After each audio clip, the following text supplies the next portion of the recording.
Predstavím vám život v klube HC Tatran Stupava, 4. časť. Nobody here knocking at my door. The sound of silence I can't take anymore. Nobody ringing my telephone now. Oh, how I miss such a beautiful sound. Takže, Sámko, minulý víkend ste boli na turnaji v Prahe. Chcem sa ťa spýtať, aké máš zážitky z Praha Cupu 2014?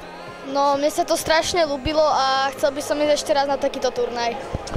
Čo sa ti tak najviac na tom turnaji ľúbilo?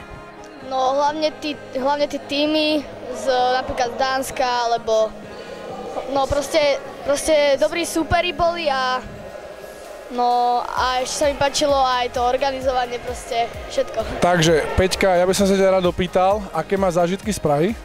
No, bolo tam veľmi dobre, tie týmy boli naozaj veľmi kvalitné a bolo to dobré, aj to metro, tá cesta, aj super tam proste bolo. A ako sa ti chytalo za stupavskou obranou starší žiačok? Dobre, no niekedy síce v tých protiútokoch, keď boli rýchle, tak nestíhali, ale ináč je to dobré. Sabi, chcel by som sa spýtať, ako sa ti hralo na turnaji v Prahe? No, hralo sa mi dobre a naučili sme sa aj vlastne nové veci. A čo také sa naučili?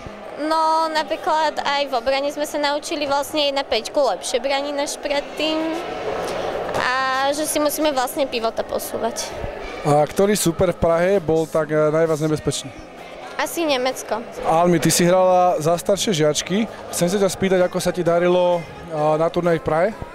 No, dobre. Proti komu sa ti nás darilo? Asi proti tým Francúzska, čo sme hrali.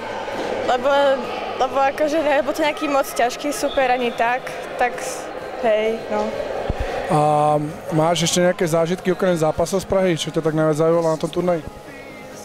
No, niekedy, jak sme sa ponáhali v metre alebo tak. To sa ti páčilo? No, taký adrenalín. No, daj napríklad nejaký adrenalín z jedného dňa. Napríklad sme sa ponáhľali, že ráno na mladšie žiačky sa pozrieť a tak. No sme nemali sa pozrieť.